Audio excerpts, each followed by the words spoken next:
नमस्कार दोस्तों, मैं डॉक्टर चीनू अग्रवाल एक मनोवैज्ञानिक हूँ।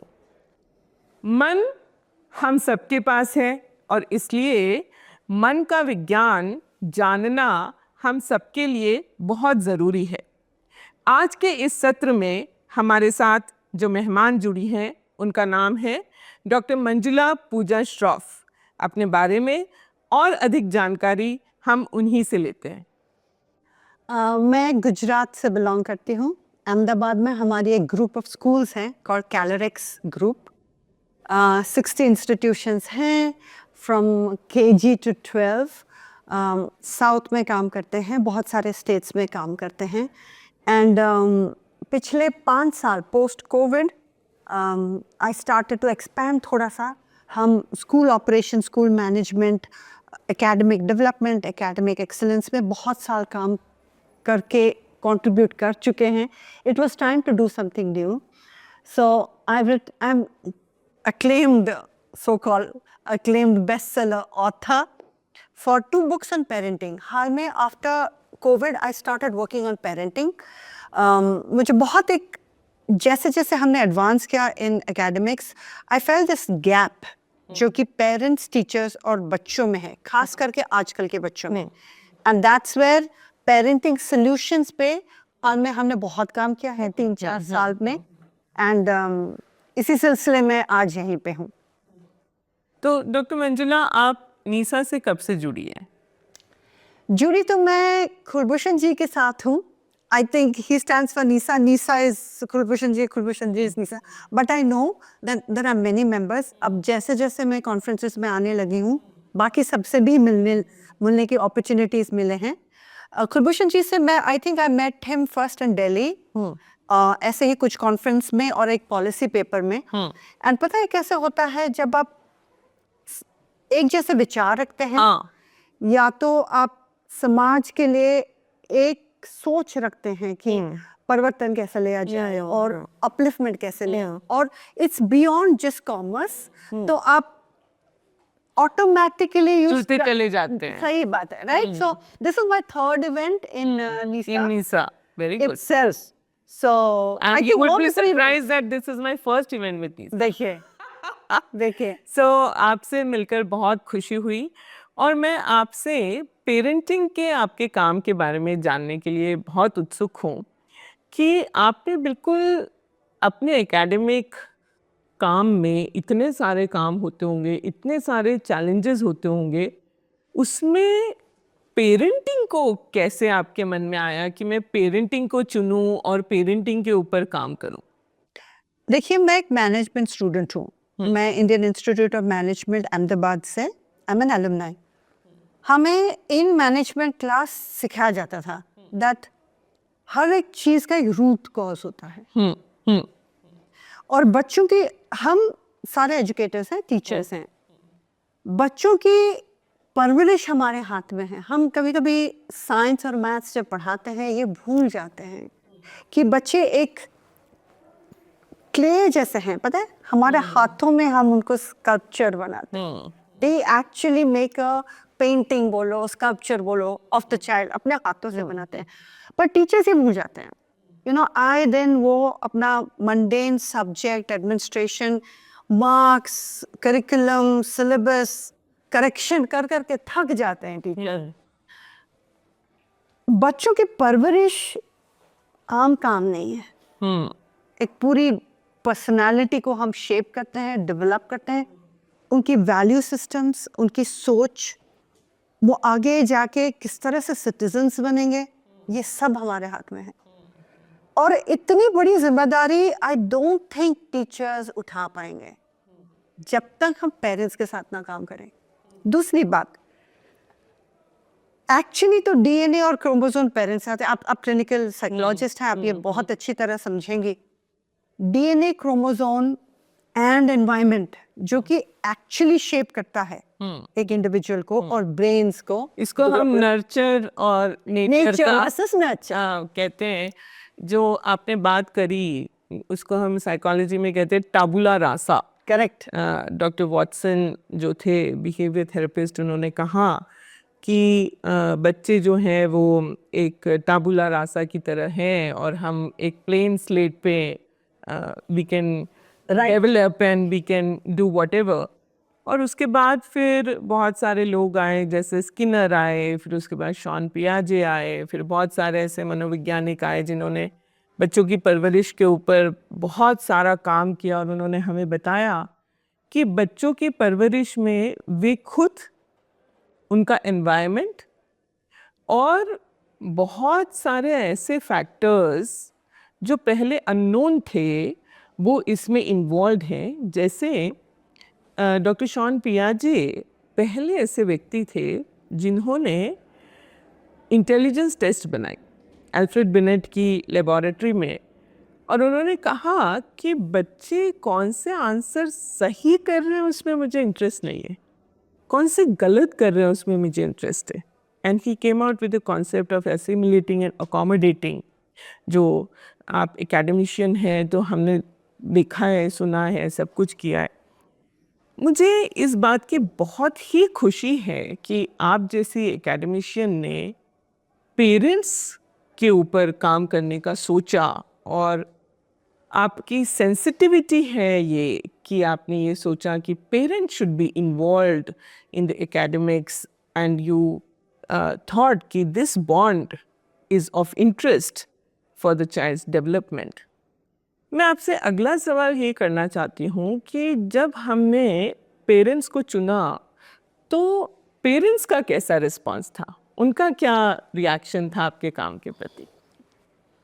एक्चुअली जनरली हम लोग ये सुनते हैं कि जब स्कूल वाले उनसे कुछ बात करना चाहते हैं तो वो सोचते हैं कि भाई ये तो आपकी जिम्मेदारी है, मतलब एक होता है एक डायनेमिक स्कूल्स में।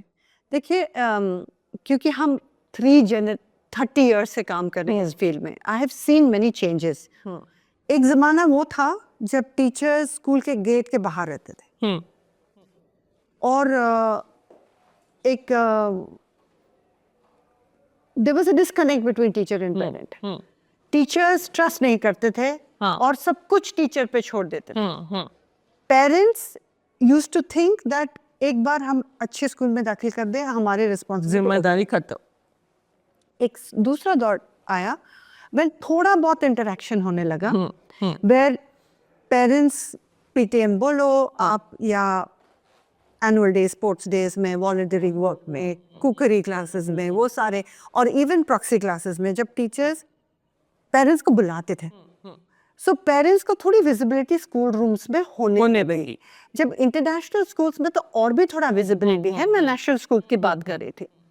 This is the third phase. This is the third phase which I think as a author of a parenting book, ये एक initial stage है जो हम लोग इस दौर को introduce कर रहे हैं। See, because जो किताबें हमने लिखी हैं, especially the second book which is called Safe Teens, हम जहाँ पे भी जाके parents के साथ बात करते हैं, the first reaction is shock. See, because I'll come to the Safe Teens in a minute. The first book that I wrote was on how to do parenting. देखिए पहले 6 years आप ये you know this is a rapid changes होते हैं brains, and not only that the personality is getting shaped. वो ज़्यादातर घर पे होता है। आप अगर टीचर्स को पूछोगे कि वैल्यू सिस्टम क्यों नहीं है मेरे बच्चे में, टीचर का हर एक teacher has a right to say कि आपने अगर इंस्टॉल नहीं किया तो मैं नर्चर कैसे करूं। इंस्टॉलेशन तो घर पे होती है, ये जानना पेरेंट्स को जरूरी है। दूसरा, parenting is a very natural phenomena. It is about protection and mainly मेरे बच्चे को कुछ नहीं हो जाए, और दूसरा वो गिरे ना, वो फेल ना हो जाए, वो किसी चीज से डरे ना, वो।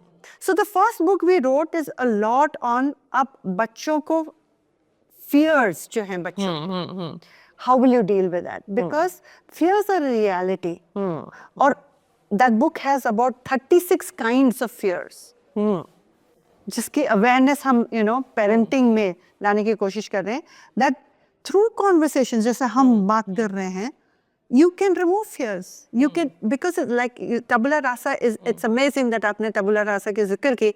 मेरी जो biography book है, my first chapter is called tabula rasa, because it's on childhood. So while the parent is building the child, वो जो भी इंस्टॉल करेंगे बच्चे में लाइफ टाइम रह जाता है, including fears. The other thing हम लोगों ने कोशिश की है to bring awareness is the AI is here to stay. AI की दुनिया में failure is a given for every child. So rather than अब देखें अगर 12th में बच्चे suicide करते हैं, it's because of failure. They don't know how to handle failure. Marks क्या कम मिल गए, choice of subjects क्या नहीं मिले, या boyfriend rejection क्या नहीं हुआ. They want to commit suicide. क्योंकि हमने उनको how to fail नहीं सिखाया. नहीं सिखाया है. जबकि there are industries जिसकी slogans are built on failure. Because failure is a stepping stone to success. Of course, failure is integrated in life, whether it's your life or my life or anyone. हम लोग आज अगर अपनी biography लिखें, जैसे आपने अपनी बायोग्राफी लिखी, so it's always a journey full of ups and downs. It cannot be, अगर आप अपने बारे में अच्छा ही बोलेंगे, कोई सुनने नहीं वाला है. Nobody is interested in self-propaganda. People are interested in genuinity, in authenticity, in your experiences, how you have grown, how you have learned. And so, जब हम suicides की बात करते हैं, तो teens में जब ये एक एम्प्टीनेस आने लगती है, जहाँ पर वो क्या सोचने लगते हैं कि मेरी प्रॉब्लम का कोई सल्यूशन नहीं है. सो एडविन स्निडमैन, जो सुसाइडोलॉजी के बहुत बड़े साइंटिस्ट हैं, साइकोलॉजिस्ट हैं, उन्होंने बोला suicide is a problem solving strategies, because they feel that this is a solution to my problem, ultimate solution to my problem. And now let's come to your next book, where you have a very interesting name called as Safe Teens. So what do you mean by that? Let's start with where you left on suicide. एक बच्चे को suicide की thought, of course depression and suicide आजकल बहुत commonly use होने लगी हैं, right? They are actually misused and abused terms now. Exactly. जहाँ आपने 2 बार हाथ धो लिया, आप उसिरी बोलने लगते हो. जहाँ आपने थोड़ा बोल दिया कि अरे मेरे को बहुत उदास, oh, are you depressed? These are the words to be used very cautiously, and they are diagnosable. This platform can be used to spread this awareness that, you know, depression is a diagnosable disorder, and only licensed people can say psychologists that. should say that you know somebody is depressed. Yeah. It should not be flown away जैसे कि कोई रोजमर्रा का word है. सही है. So let me tell you that कभी-कभी अगर बच्चे सोचते हैं कि मेरे पास और कोई solution नहीं है सिवाय suicide के, I'll give you some situations क्या हो सकता है. See, in this online world, safe teens की जब हम बात करते हैं, it is primarily on the online space. वो इसलिए because all teens are spending 6-7 hours almost daily, right?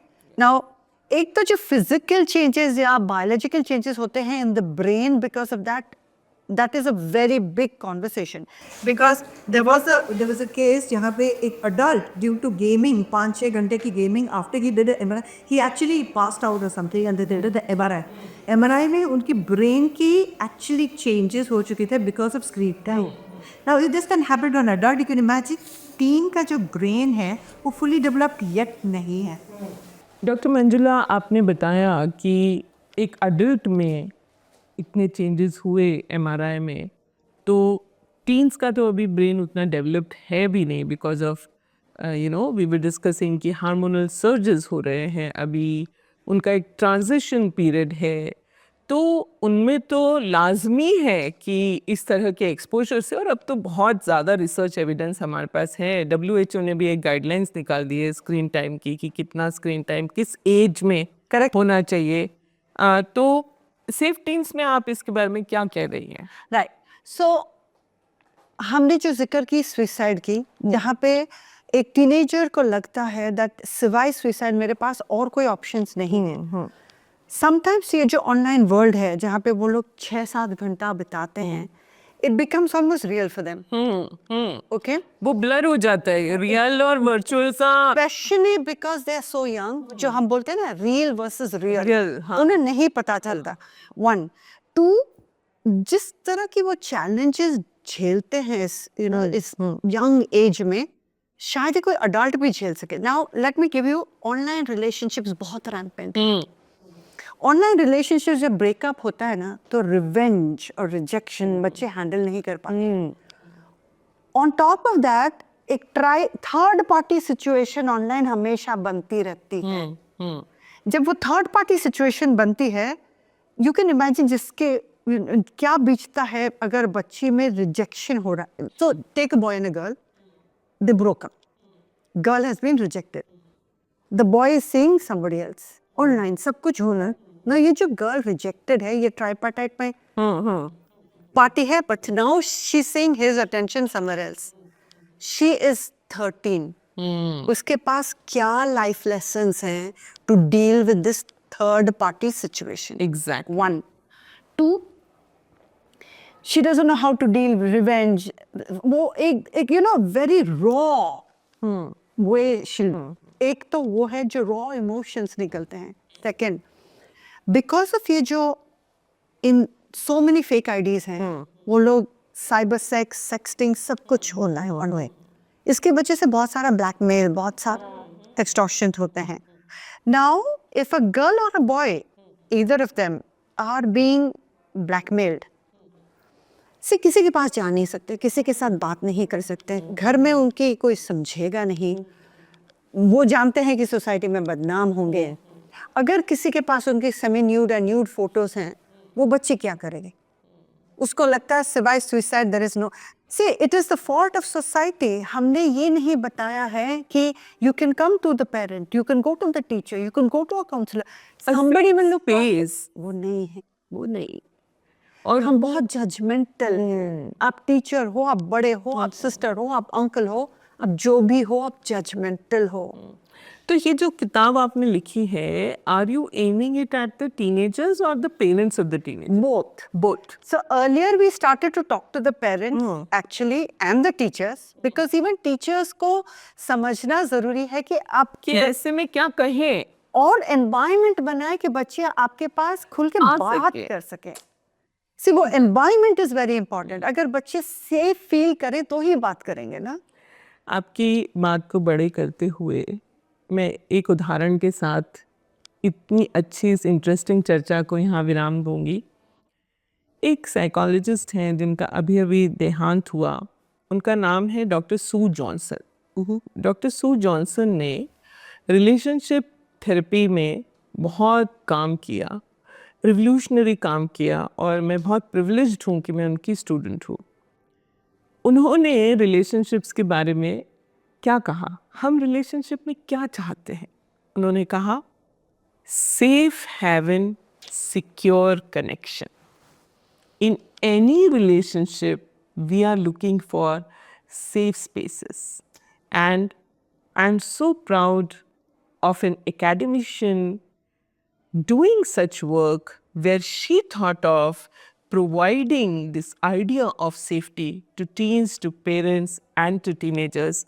Thank you so much for being a part of this interesting conversation. And I hope that we keep meeting and doing a lot of work together. Thank you so much. Thank you.